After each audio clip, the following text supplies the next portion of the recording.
हिंदुस्तान के अंदर इस वक्त नरेंद्र मोदी का दूसरा नाम सरेंडर मोदी रख दिया गया है और हिंदुस्तान की जो पब्लिक है, हिंदुस्तान का जो आधा मीडिया है और हिंदुस्तान के जितने ज़ीरक सियासतदान हैं वो इस वक्त पल पल कर मोदी साहब के ऊपर ताबड़तोड़ हमले कर रहे हैं। उनके नज़दीक मोदी साहब ने घुटनों के बल पाकिस्तान के आगे झुककर पूरे हिंदुस्तान की जो आत्मा है और जो उसका विश्वास है और जो उसकी इज़्ज़त नफ्स है उसको मजरू किया है। मैं आपको खैर क्या बताऊं, मैं चाहता हूं कि आप खुद उनके मुंह से सुन लें जो हिंदुस्तान के अंदर बैठ के हिंदुस्तान के सेन माइंड इस वक्त पाकिस्तान की इस फतह को, हिंदुस्तान की शिकस्त को, नरेंद्र मोदी की पॉलिसीज़ पे किस तरह गुफ्तगू कर रहे हैं।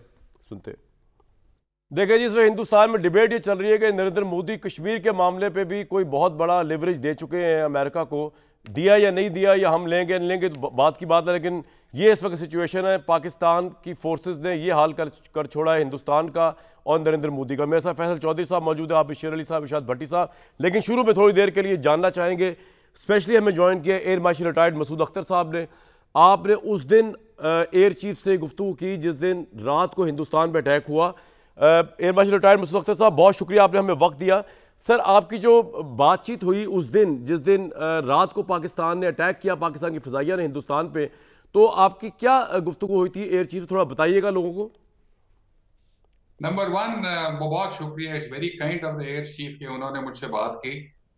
मुझसे 10 साल जूनियर है, but he is very very humble, बहुत मेहनती और बड़े ही एग्रेसिव कमांडर हैं। उससे पहले एक दफा गुफ्तगू हुई तो मैंने कहा हम क्या मैसेज दें टेलीविजन चैनल्स पे।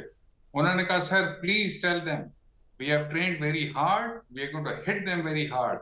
ना ये रिस्पॉन्स प्रोपोर्शनल होगा, ना ग्रेजुएटेड होगा, ना कैलिब्रेटेड होगा। लाइक 2019 में हमने कहा था कि इतना ही रिस्पॉन्स हो कि वो हजम कर सकें, वरना हम बहुत ज्यादा डैमेज कर सकते थे। So we gave this message. और सर ये हुआ क्या एयर मार्शल साहब, ये बताइए कि वर्ल्ड वॉर 2 के बाद शायद इतनी बड़ी जंग नई फजा में शुरू हुई जितनी कि इस वक्त, थोड़ा बताइएगा। हिंदुस्तान के 84 के करीब जहाज थे, हमारे भी यहाँ से कितने गए और वो जंग कहाँ पे हो रही थी, हुआ क्या सर वहां पे जो राफेल गिरे? एक्चुअली मुझे पता था इसका, मेरे कॉन्टैक्ट्स ने, कि ये होने वाला है। सो सुबह जब मुझे न्यूज मिली तो उसके बाद दोबारा से कुछ लोगों से बात हुई सीनियर लीडरशिप से, तो उन्होंने बताया कि उनके 70 जहाज थे, विच इज 5 स्क्वाड्रन्स। अच्छा। हमारे 2 स्क्वाड्रन थे, 26 से 30, एक स्क्वाड्रन में 14 से 16 जहाज होते हैं। तो the balance was totally out. But जो सिद्धू ने जो अच्छी चीज की थी, PL-15 और J-10 का radar, they simply outranged all aeroplanes including the Rafale, because इसकी जो PL-15 की रेंज है वो बाय द बुक 200 किलोमीटर है, और जो एवरेज रफाल के BVR की है, विच इज कॉल्ड मीटियोर, वो 150 किलोमीटर है। सो द नेट रिजल्ट के we clearly outrange them. So when Rafale को जब ये लोग मुजफ्फराबाद के करीब आए तो इधर से हमारी फॉर्मेशन भी पहुंच गई, अदरवाइज वो शायद लॉन्च करके अपने वेपन वापस मुड़ के चले जाते and they would have said victory victory victory. But हमारे लोगों ने कहा कि हम छोड़ेंगे नहीं। सो ये जैसे ही पहुंचे तो आई थिंक पहला BVR जो है ना, वो फौरन जब लॉन्च हुआ तो they had no choice but to give combat. जब रफाल को आउटरेंज कर दिया तो बाकी तो हमने राफेल को किस तरह हिट किया? राफेल को वेरी सिंपल, जब उसका मैकेनिज्म है कि J-10 के रेडार ने पिक किया, जो कि बड़ा ही काबिल है, उसकी रेंज ज्यादा है, और उसके बाद जब उसने PL-15 लॉक किया तो वो फायर किया। उसको इनिशियली गाइड करता है रेडार, एंड इवेंचुअली उसका एक छोटा सा रेडार है दैट टेक्स ओवर, एंड वो लॉक ऑन कर दे तो that is the no escape zone. So जब वो पहुंच गया तो that shot the first Rafale. अच्छा। एंड 3 और किए, आज तो खैर वो उनकी लिस्ट भी आ गई है कहाँ रैकेज गिरे। सर ये हिंदुस्तान के पायलट जो थे वो उनकी कम्युनिकेशन भी हमारे पास आ गई हुई थी, इससे भी हमें बड़ा फायदा हुआ उनको राफेल गिराने का। कम्युनिकेशन तो एक्चुअली कोई और जहाज मॉनिटर कर रहे थे, that I also know. But the fact के रफाल जो है दैट वाज फार इंफीरियर। अब याद रखिए कि जब रफाल इन्होंने इंडक्ट किया तो they had a choice, super hornet F-18 लेना था या ये लेना था। ठीक है। So they made from their side the best selection. Sidhu made his best selection जो J-10 अनट्राइड था, and I think next morning the Chinese defence attaché he rushed to GHQ। अच्छा एयर मार्शल साहब, ये बताइए, पाकिस्तान के जहाज हिंदुस्तान की फजाइया में जाए बगैर हमने उनको गिरा दिया, हम उनकी फजाइया में नहीं गए? We stayed this side of the Yellow Sea, they stayed that side। एक और चीज मैं बता दूं कि यहाँ पे उनका प्राइमरी हमारा जो वेपन सिस्टम वो J-10 था, नंबर 2 F-16 था। साउथ में भी उन्होंने प्रोबेबली J-10 और ब्लॉक 3 रखा हुआ था।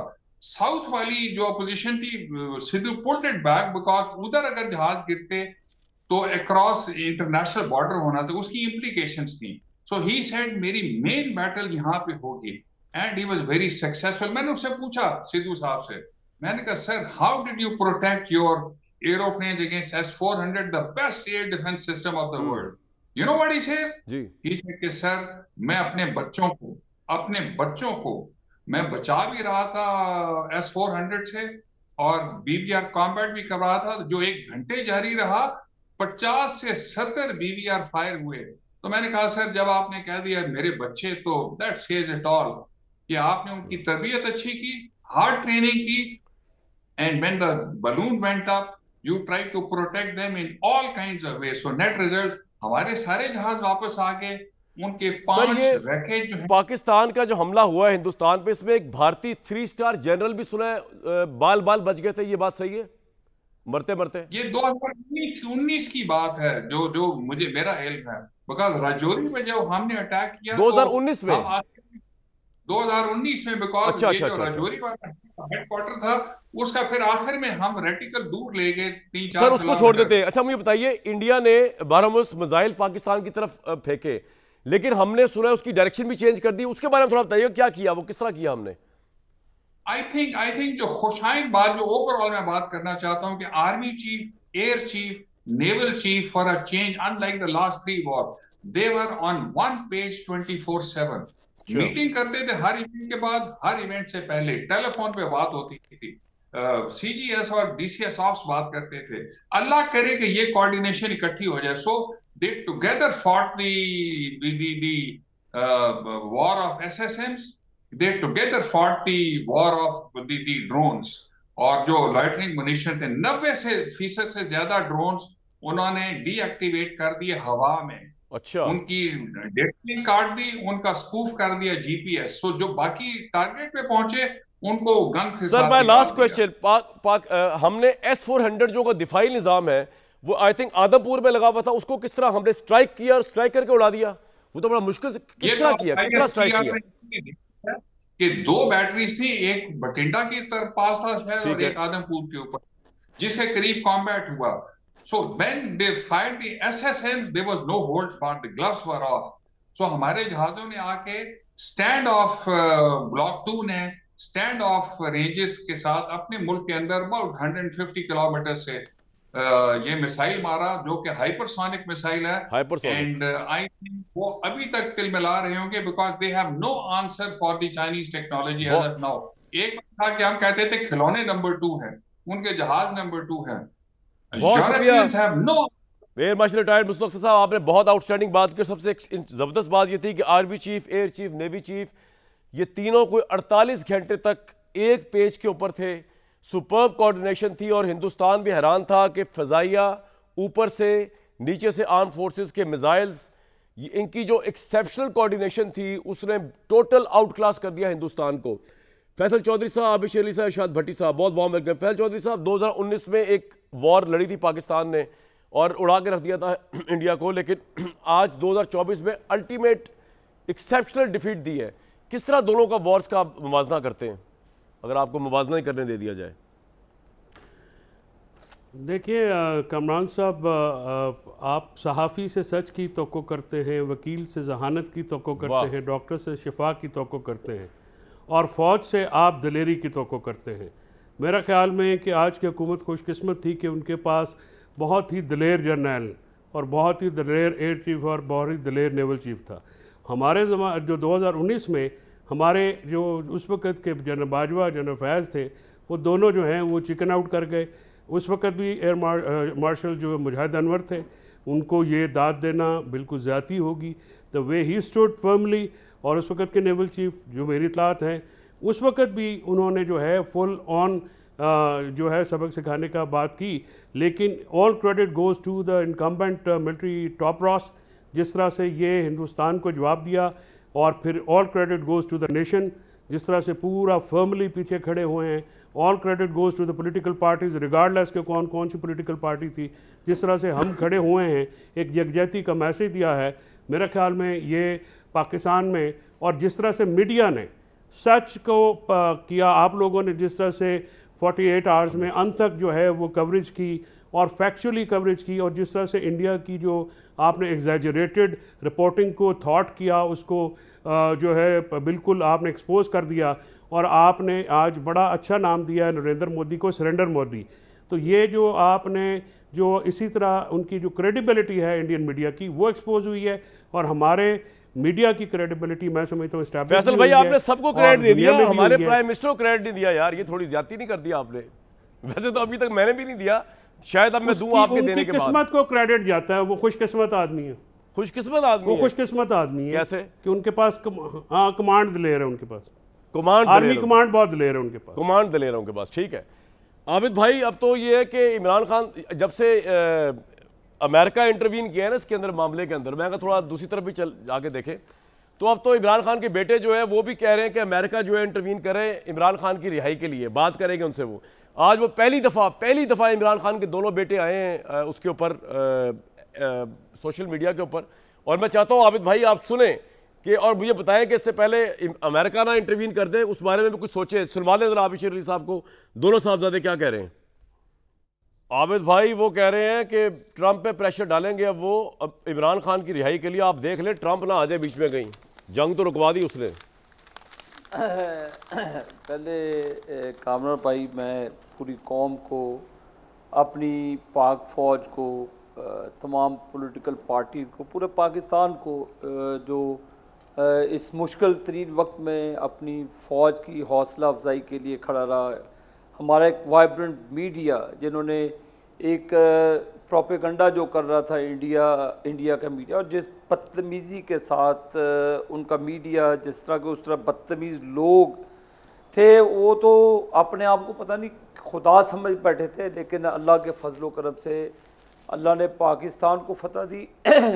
इस पर क्रेडिट गोज़ टू जो हमारी आर्म फोर्सेस हैं उनको, उन जवानों को जिन्होंने चीथड़े उड़ाए भारत के, और सुबह जो फजर की नमाज पढ़ के देखें शाहिद साहब जनाब, हर चीज़ को आप मात दे सकते, जज्बे को आप नहीं हरा सकते। ये बात सही है। ईमान के जज्बे को आप कभी शिकस्त नहीं दे सकते। ये जज्बा ईमानी था जिसको किसी का बाप भी शिकस्त नहीं दे सकता।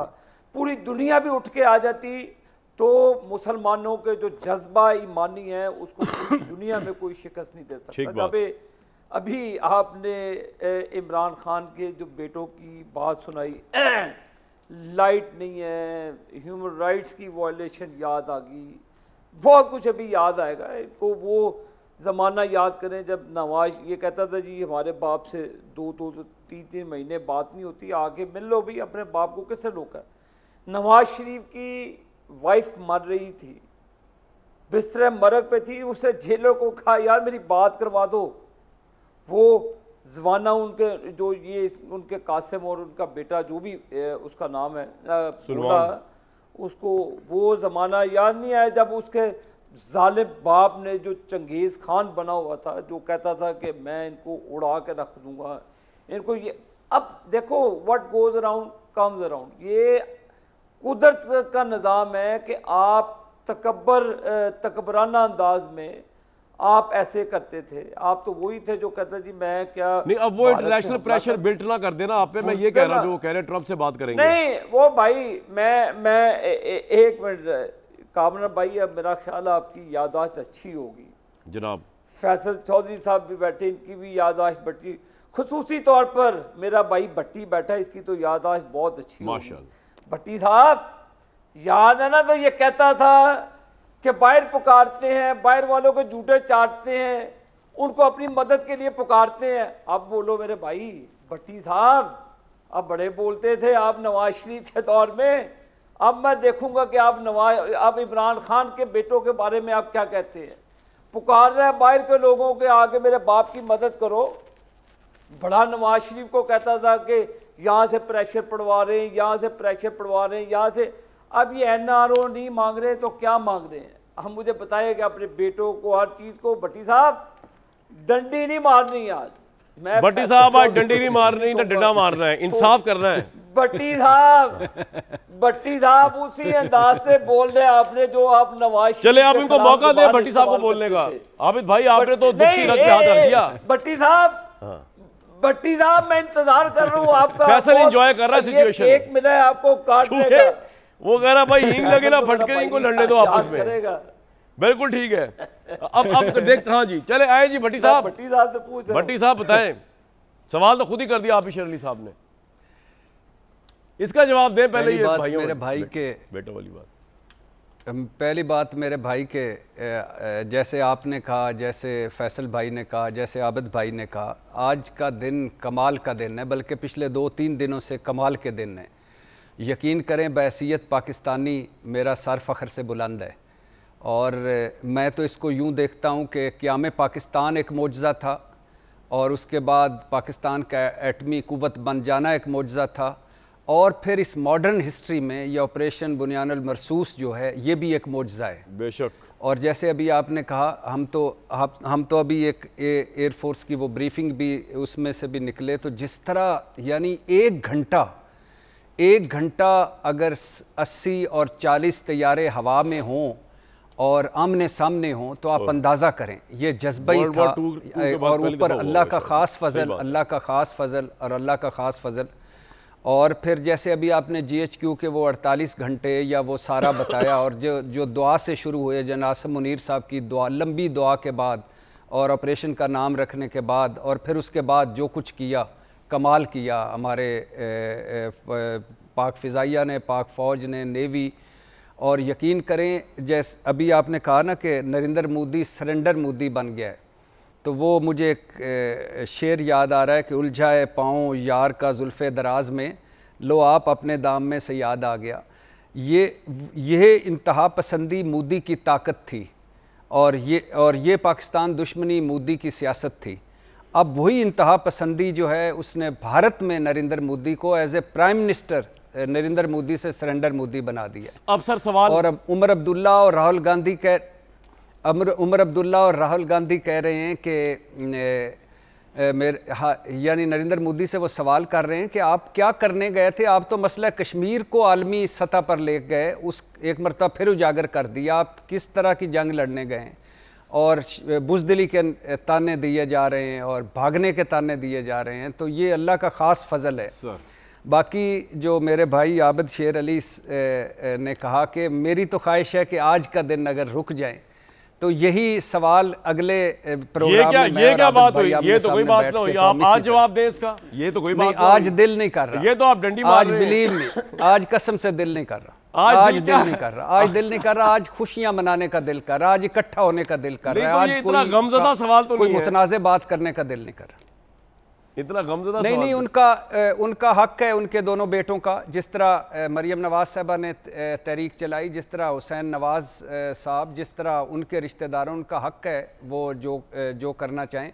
लेकिन इसका जो एंगल आबिद शेर अली साहब ने लिया है, और मेरी शोला बयानियाँ उन्होंने याद कराई हैं, इसी तरह शोला बयानियों से अगले प्रोग्राम में मैं और आबिद भाई इकट्ठे बैठेंगे। ठीक है जी फैसल साहब। ठीक है फैसल भाई, एक बात बताएं कि on a very serious note, ये जो मैं दोनों का इंटरव्यू सुन रहा था, मुझे ऐसा लगा कि पाकिस्तान तहरीक इंसाफ कामयाब नहीं हो सकी इमरान खान को बाहर निकालने पे। कोर्ट की तरफ से कोई रिलीफ उनके बेटों को मिलता नज़र नहीं आ रहा, तो वो इतनी बड़ी बात कह रहे हैं कि हम इंटरनेशनल एस्टैब्लिश खास तौर पर ट्रंप से बात करेंगे अब इमरान खान की रिहाई के लिए। मतलब how do you context this entire situation? मतलब ये बहुत ही हेल्पलेसनेस की सिचुएशन है इस वक्त ज़ाती तौर पर इमरान खान के लिए।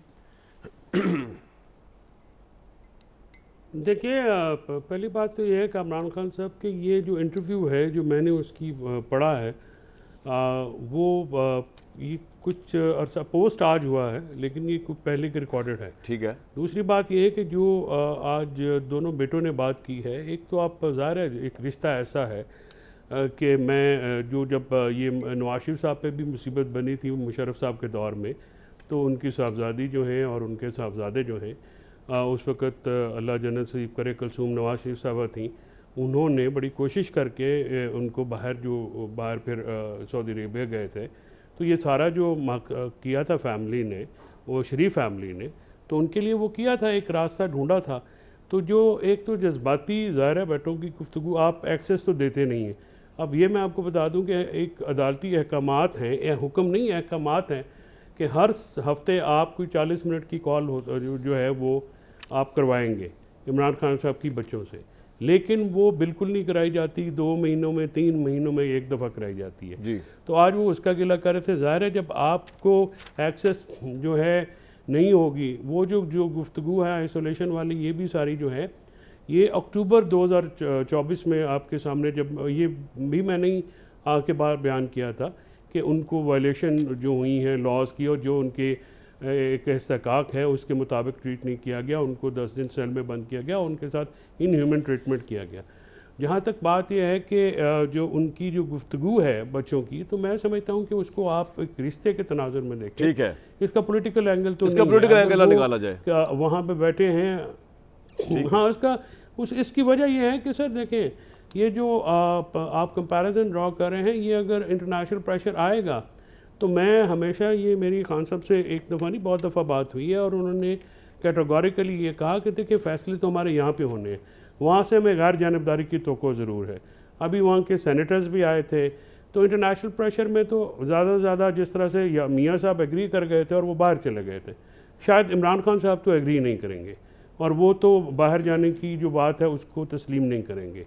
तो इसलिए अगर कोई इंटरनेशनल प्रेशर आता है, वो देखना पड़ेगा कि उसमें किस हद तक आता है। और मैं नहीं समझता कि in the given situation international pressure जो है पाकिस्तान में मौजूद ताकतों को इग्नोर करके सिर्फ उस साइड पे आएगा। So it's a political debate. जहाँ तक आपने ये बात की कि उनकी पार्टी के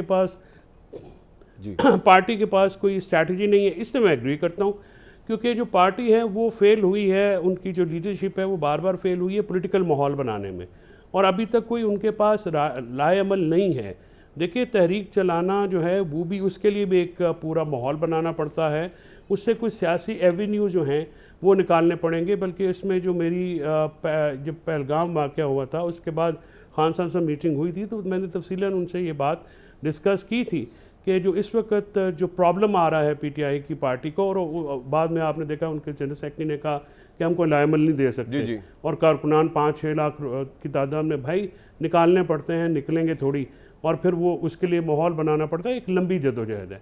सो उस पर ज़ाहिर पार्टी लीडरशिप जो है वो बार बार नाकाम भी है। इसी वजह से इमरान खान साहब की जो कैद है, वो सोबत है, वो लंबी होती जा रही है। और मुझे ये कहते हुए बहुत अफसोस भी हो रहा है, दुख भी लग रहा है कि मुझे वो लग रहा है कि पार्टी की जो लीडरशिप जो इन्होंने लगाई हुई है उसकी नाअहली की वजह से शायद ये लंबा हो जाए। राइट। आबिद साहब, आज अलीमा खान साहबा गई हुई थी जेल में इमरान साहब से मिलने के लिए, तीनों बहनों की मुलाकात करा दी गई। उसमें उन्होंने ये कहा है कि नरेंद्र मोदी के सामने कोई बोलने को तैयार नहीं, मतलब शहबाज शरीफ साहब की तरफ रेफरेंस दिया है कि प्राइम मिनिस्टर भी बयान नहीं दे रहे, सदर भी नहीं दे रहे, तो उन्होंने इमरान खान को मशवरा दिया कि वो बाहर आए और मीडिया के सामने या कभी नरेंद्र मोदी के साथ बयान दें। तो आपको लगता है कि कोई कमी रह गई है प्राइम मिनिस्टर और सदर की तरफ से बयान देने की, जो देना चाहिए था, जिसका हाईलाइट किया अलीमा खान साहिबा ने? शाहिद भाई, वो तो चंद दिन पहले कह रही थी कि ये खुद ही हमले कराएंगे, ये खुद ही ऐसे करेंगे। छोड़े उनकी बात को, अल्लाह उनकी दिमागी हालत को ठीक करे। मैं तो यही दुआ कर सकता हूँ। ज़ाहिर है अपसेट है, धूप लग के दिमाग भी हिल गया, उनको गुफ्तगू करने का पता नहीं है कि जी ये कर दे। ये आपका दौर था तो फिर आप हमला करते, आपने अभिनंदन को क्यों वापस किया था? अभिनंदन ने जो हमारे यहाँ पे बॉम्ब गिराए थे, लोगों को मारा था, वो कातिल को आपने इंडिया को किस बेस पे वापस दिया था? क्या कभी इंडिया ने आपके इस तरह बंदे वापस किए? कोई पायलट आपका वापस किया कभी? वो तो हमारे बेचारे मछेरे जो माई गिर हैं उनको वो पकड़ के फिर हमारी वो आर्म फोर्सेस पर ऊपर इल्ज़ाम लगाते हैं, तरह तरह की वो प्रोपेगेंडा टाइप मूवीज़ बनाते हैं जिस पे अब वो अपने हीरोज़ बनाते हैं और हमारी आर्म फोर्सेस की तजलील करते हैं। तो उनको वो मुंह के बल औंधे गिरे अल्लाह के फजलो करम से। हमने तो फ़ज़ा में उनको भगाया। जो डॉग फाइट हुई दुनिया की हिस्ट्री में, 125 त्यारे आमने सामने थे, 45 और 80, तो ये अल्लाह की ताकत थी, जज्बा ईमानी था। हमारी फ़ौज को कौन, जब जज्बा आपका हो तो कौन आपके सामने आएगा? अल्हम्दुलिल्लाह कोई भी नहीं खड़ा होगा तो ये बैकी बातें करती हैं। और मैं तो पहले ही कहा शाहिद साहब, मैं तो दुआ करता हूँ इन लोगों के लिए कि और आपको लगता है आबिद साहब के बदले हुए हालात में आपका पैचअप भी हो सकता है इमरान खान के साथ? एक बदले हुए हालात में ना देखें, वज़ीर आज़म ने तो on the floor of the house कहा है कि आए डायलॉग करें, मैं PTI वालों को भी आए मुल्की मामलात पे डायलॉग करें। हमने तो हमेशा ठीक है सर, आपका पॉइंट आ गया। ये नहीं चाहते कि ये अपना, हम चाहते हैं कि भट्टी साहब मुल्क आगे चले। कोई ऐसी बात आपने भी नहीं की, खुशियाँ मनाएं, आप भी मिठाई बांटे, अल्लाह ने हमें सुरखरू किया है।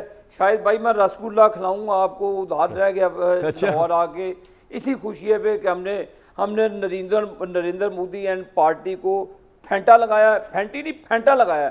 बस मुझे आपकी बात समझ आ गई। आप कह रहे हैं, एक ब्रेक के लिए कहा जा रहा है आबिद भाई, दुनिया को आप ये कह रहे हैं रसगुल्ला खिलाएं, मिठाई खिलाएं। अब इमरान खान वैसे ही इररिलेवेंट हो चुके हैं, क्योंकि ऑब्वियसली अब तो हम जंग भी जीत चुके हैं, अब तो हम बहुत मतलब प्राइम मिनिस्टर भी बहुत ज्यादा अब तो कॉन्फिडेंस में आ चुके हैं। No, Imran Khan is irrelevant according to Abid Sher Ali साहब। अल्लाह से डर की बात आप कर रहे हैं, मुझे समझ आ रही है, लेकिन सोच है। और मेरा ख्याल है कि इसका जवाब भट्टी साहब तो अभी नहीं देंगे, क्योंकि भट्टी साहब अभी किसी और सोच में बैठे। आता हूं मैं ब्रेक के बाद। जनाब, इससे पहले कि जरा पाकिस्तान के हालात पे आऊँ दोबारा, मैं जो दिखाना चाह रहा था ब्रेक से पहले आपको, वो ये कि हिंदुस्तान में इस वक्त पाकिस्तानी अफवाज की जो फतह है उसका इम्पैक्ट नरेंद्र मोदी पे क्या हुआ है, दिखाइए। इस जंग के अंदर बहुत ही इंटरेस्टिंग चीज़ जो नज़र भी आई हमें, जिस तरह पाकिस्तान ने इंफॉर्मेशन पे गलबा था पाकिस्तान का। मतलब मैं वेस्टर्न जर्नलिस्ट को देख रहा था और सुन रहा था, वो बता रहे थे कि भाई DGISPR ने एक रात में आके 2-3 प्रेस कॉन्फ्रेंस की। उन्होंने कहा जो जंग के हालात का ओनली नैरेटिव था वो आया ही DGISPR की तरफ से। हिंदुस्तान में तो एक सख्ता तारी था जंग के 2-3-4 दिनों के अंदर, उनकी तरफ से कोई बात हो ही नहीं रही थी। जो DGISPR बता रहे थे वही जंग का नैरेटिव बन रहा था, वही क्रेडिबिलिटी बन रही थी। और पाकिस्तान ने इंफॉर्मेशन के इस हमले के जरिए भी हिंदुस्तान को तहते करके रखा। तो हम बाकी सबकी तो तारीफ कर रहे हैं, लेकिन बहुत अप्रिशिएट करना चाहिए जिस तरह DGISPR ने कोऑर्डिनेशन की, जिस तरह उन्होंने इसको लीड किया और एक्सेप्शनल वे में। और हिंदुस्तान में सोचता होगा उनके पास भी एक ऐसा इदारा होना चाहिए। Coming back to the question, Abid Sher Ali साहब बहुत खुश हैं, वो कहे रसमलाई रसगुल्ले जो है खिलाई जाएं। पाकिस्तान की पॉलिटिक्स इरशाद भट्टी साहब आज के बाद से अब किस तरह चलेगी? It has been changed no?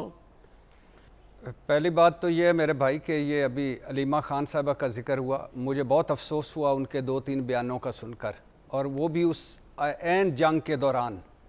और आलिया हमज़ा का 1-2 बयान आए, वो भी बड़ा मैं हैरान हुआ। और आज वो जो साहबजादा हामिद रज़ा साहब थे, वो आर्मी चीफ़ को क्रेडिट नहीं देना चाह रहे थे। मैं हैरान हो गया कि हमारे आर्मी चीफ़ हैं यार, फ़ौज को क्रेडिट दे रहे हैं आप, फ़िज़ाइया को क्रेडिट दे रहे हैं आप, तो आर्मी चीफ़ को क्यों नहीं? क्या इतनी दुश्मनी हमारी? मुझे खुशी है कि पाकिस्तान तहरीक इंसाफ इस मौके पे साथ खड़ी हुई, बल्कि आज इमरान खान का जो जेल से बयान आया है वो भी अपनी फ़ौज को और फ़िज़ाइया को साथ तो पता नहीं कैसे खड़ी हुई, लेकिन बहरहाल सोशल मीडिया को मुबारकबाद दे रहे हैं, जो कि अच्छी बात है। पाकिस्तान है तो हम सारे हैं, पाकिस्तान से कोई बड़ा नहीं है। सही है। तो पाकिस्तान का जब मामला होता है तो उस वक्त तो हम सारों को एक होना चाहिए। दूसरी बात, ये सियासत जो है ये चंद दिन का देखिएगा, चंद दिन बाद हर किसी ना किसी इवेंट के बाद बदल जाती है, हर किसी ना किसी इवेंट के बाद रुख दूसरा तब्दील हो जाता है। सियासत, मैं तो ये ज़रूर कहूँगा कि ये बड़ा अहम मौका है जब पूरी कौम यकसू है, पूरी सियासत और सहाफ़त यकसू है। इस वक्त हमें अपने सारों को मिल के, लोगों सारों को बड़ा ज़र्फ़ करके, बड़ा दिल करके, हमें अपना जो सियासी अदम इस्तेकाम है उसको ख़त्म करना चाहिए। हमें अपने जो मामलात हैं जो उनको सीधे करने चाहिए, अपने घर को जो हमारे अंदरूनी मुहाज़ है उसको बेहतर करना चाहिए। कोई इसमें कोई छोटा नहीं हो जाता, कोई इसमें कोई बड़ा नहीं हो जाएगा। मतलब अंदरूनी मुहाज़ को कैसे ख़त्म किया जाए आपके ख्याल में?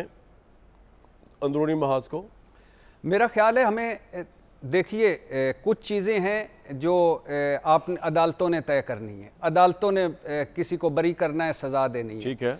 कुछ चीज़ें हैं जो आगे चलकर वो सियासी तौर पर हल होनी है। लेकिन कुछ चीज़ें हैं कि जो हम सारे मिलकर, जो नफ़रत और तकसीम है, जो आज नहीं है, कल थी और कल दोबारा ना आ जाए। इसलिए मैं कह रहा हूं कि आज हमें सारों को वो बड़ा दिल करके, बड़ा ज़र्फ करके इस नफरत और तकसीम को ख़त्म करना चाहिए। फैसल साहब, आप कुछ फरमा रहे थे रसमलाई और रसगुल्ले की बातों पे, जब मैंने बताया कि इस वक्त बहुत से लोग इररेलेवेंट हो गए हैं, लगता है ऐसे है?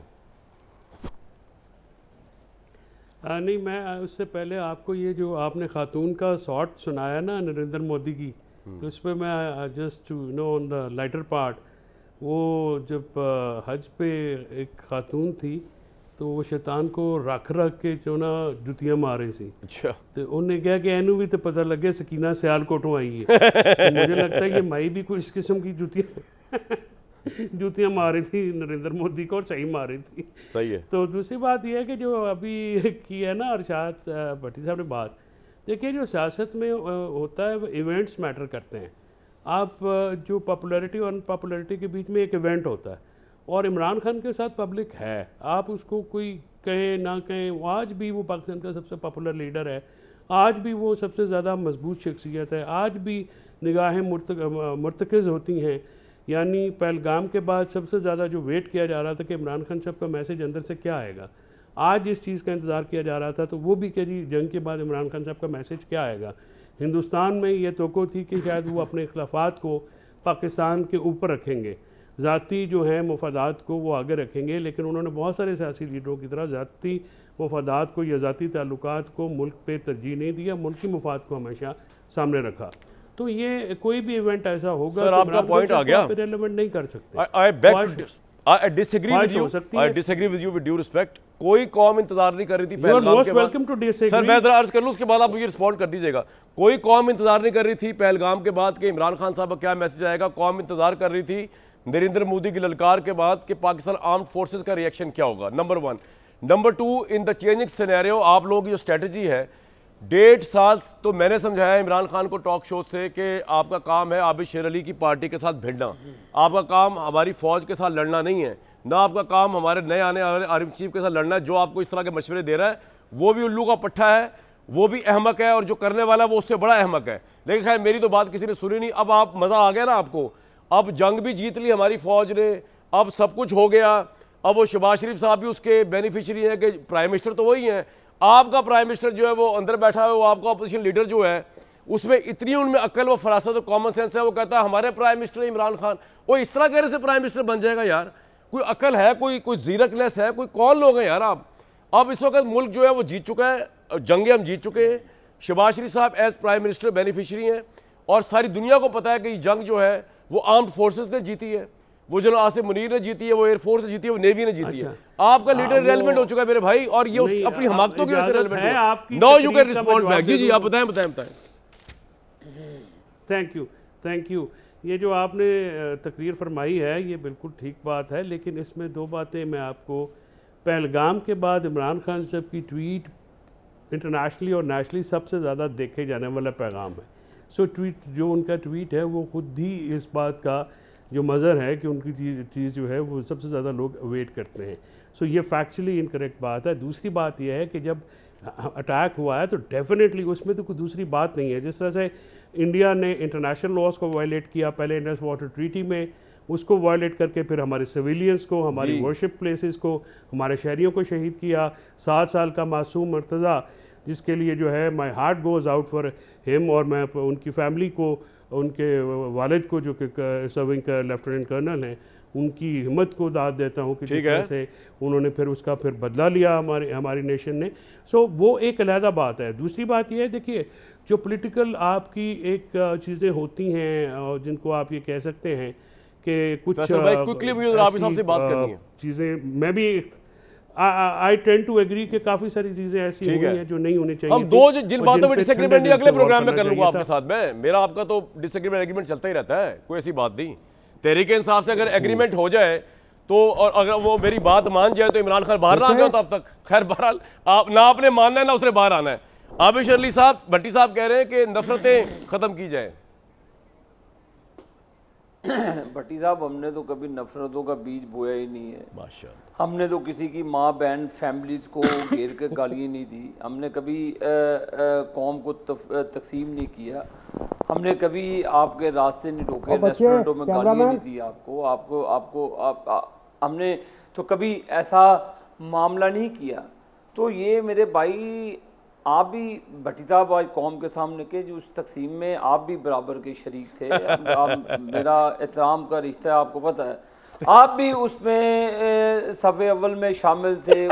उसमें आप हमें पता नहीं क्या क्या कहते थे जब नवाज शरीफ साहब की फैमिली पर हमला होता था लंदन में। आज आपको चल गया ना पता, भट्टी ने जवाब नहीं देना, भट्टी साहब ने बाप उसके सीने पे तर्किश डाली जाए। नहीं, जब एहसन इकबाल को गोलियां लगती हैं ये खुशियां मनाते हैं, जब ख्वाजा आसिफ के ऊपर स्याही फेंकी जाती है, ये देखिए कल्चर हमने थोड़ी प्रमोट किया भाई, ये आपका काम था। भट्टी साहब उस वक्त कलमा हक कहते, लेकिन आप भट्टी साहब थोड़े नाल चंगी हुई है। मैं असल एक ब्रेक के लिए कहा जा रहा है भट्टी साहब, मैं जिंदगी च कदी गल नहीं कही, मैं पहली बारी कह रहा थोड़े नाल बिल्कुल चंगी हुई है। तुसी ना वाइट अमन दा ते एक फाख्ता रख लो अपने कोल, एक कबूतर रख लो वाइट ते एक परचम रख लो, जो भी नेक्स्ट प्रोग्राम में जाओ उन्होंने कंटिन्यू रखना। थोड़े नाल बिल्कुल चंगी हुई। ब्रेक के बाद कोशिश करेंगे भट्टी साहब जवाब दे आप शर्ली साहब की बातों का। आज का प्रोग्राम जनाब अफवाज पाकिस्तान के नाम तो है ही, लेकिन नरेंद्र मोदी के नाम भी, जिनकी आरएसएस पॉलिसी और जाहिलाना अप्रोच की वजह से हमें एक दफ़ा फिर अपनी अफवाज पाकिस्तान को दोनों हाथों से सलाम करने का और उनकी एबिलिटीज़ को देखने का ना सिर्फ ज़मीन पर बल्कि फ़िज़ाओं में मौका मिला और कौम जुड़ी है फ़ौज के साथ। मुझे दीजिए कल तक इजाज़त।